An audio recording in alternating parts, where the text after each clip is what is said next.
here for learning. We all come here for learning. Here, we all very excited about education. Finally, back to school.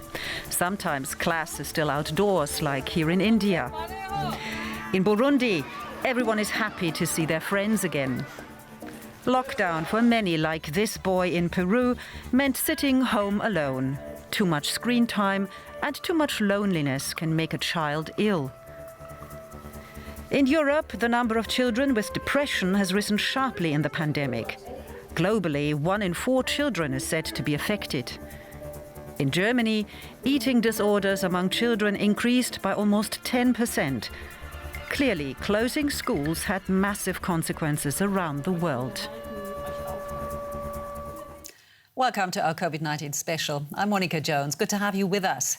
Now, it's no secret that the coronavirus pandemic, now in its 20th month, is having an ongoing impact on society. To curb the spread of infections, we all have to deal with many restrictions, adding to our daily grind, and kids make no exception. Here's how a family in Berlin is coping with it all. Breakfast time at the Philipp family. The last few sandwiches are being made before all 5 children head off to school. Just like their mother, Juliana, who's a teacher herself. After a year and a half of homeschooling and video conferences, everyone here is happy that schools have finally reopened properly. It's so important, instead of hanging around at home with all these video conferences, then there was homework but they didn't feel like it, then I had to motivate them, meanwhile I had to take care of my own students. It was just a real pain, and now I can only say, finally.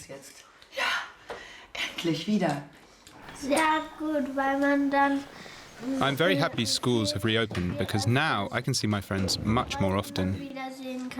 Homeschooling just wasn't fun. You didn't get any real lessons. If you had questions, they couldn't be answered properly. Families like the Philipps have suffered particularly under the restrictions during the pandemic. Now parents and children hope that schools will stay open this winter. But schools are still affected by the pandemic. Rooms need to be aired. Testing happens regularly. Masks are mandatory. Especially important at primary schools, because in Germany there's still no approved vaccination for children under 12 years old. The mask is a must, but for the young ones it makes learning how to read and write very difficult, because they can't see my mouth. So when I stand in front of them with the windows open, I sometimes take the mask down briefly to demonstrate things. Isabel Kroll feels safe. She has been vaccinated against COVID. The same goes for Daniel and Juliana Philipp. They hope that teaching will soon be the same as it was before the pandemic. A high vaccination rate among adults could help. I'm going along with this in solidarity, especially because I see that my children are forced not to be taught at school, or only with a mask on, or under other conditions that simply make things difficult. Just because some adults don't want to get vaccinated, that's unbearable. Despite the fact that vaccinations are free and available in Germany, many adults haven't been vaccinated yet. The Philipp family is hoping for their solidarity so that children can enjoy school freely again. And as we're waiting for more adults to show solidarity and get vaccinated to also protect those who cannot get a jab, let's bring in Professor Dr. Jörg Dötsch from University Hospital Cologne. Good to have you with us. And I know that you are also president of the German Society for Child and Adolescent Medicine. What's changed since the start of the pandemic? What kind of physical and also psychological side effects can you observe?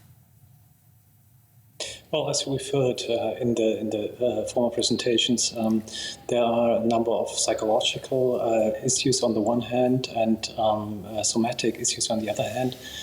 For instance, we have a lot more eating disorders, especially the prevalence of obesity has grown considerably. And likewise, depression and anxiety disorders are on the rise. So that's really worrying us, and therefore we think it's of utmost importance to keep the schools open and never close them again.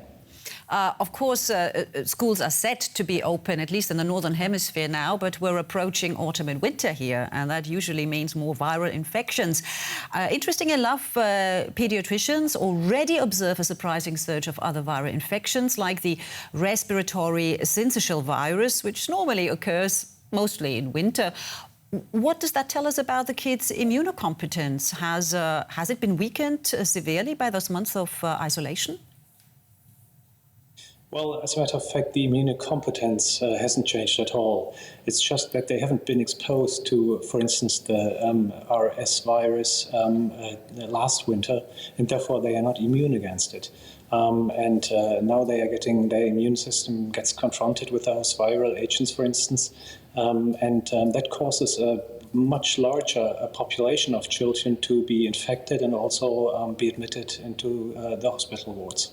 You even, I mean, there are kids with respiratory infections in your wards as well, and it's not COVID-19. How serious is it? That's absolutely right. At the very moment, it's a paradoxical situation, if you wish. We have about 20 to 30 patients on the wards with respiratory infections other than COVID, and we haven't had any COVID infections, at least in our hospital, within the last 2 to 3 weeks. And that even though in most industrial countries schools are open again. But what does that mean for kids aged 10 to 14? Right now they're in the highest coronavirus incidence group. Will they all be infected eventually? Well, we think, as a matter of fact, that eventually everybody will be infected within the next couple of years. However, the situation for the children is not as bad as for adults. If they get infected, they have a milder course, as we just pointed out. On the other hand, we don't want to have them all infected at the same time. First of all, some children have a more severe course, and we want to avoid everything that is causing illness in children on the one hand, and on the other hand, avoiding the pandemic to be spread around and to be spread via children is a common goal for us all. We want to have as few children infected as possible while we keep the schools open. And just for those worried parents out there, will their children's immune system recover again? Right now, as we said, there are more infections. Will all of this be compensated once the pandemic is over, or are there lasting effects?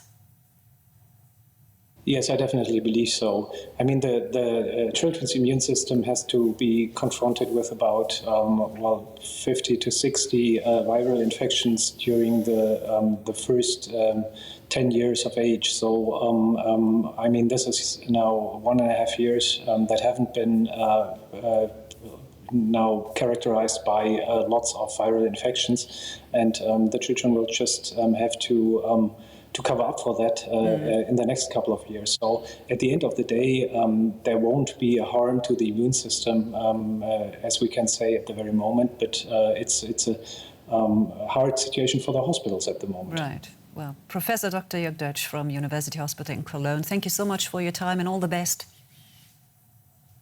Thank you very much to you. Time for one of your questions now. Over to Derek.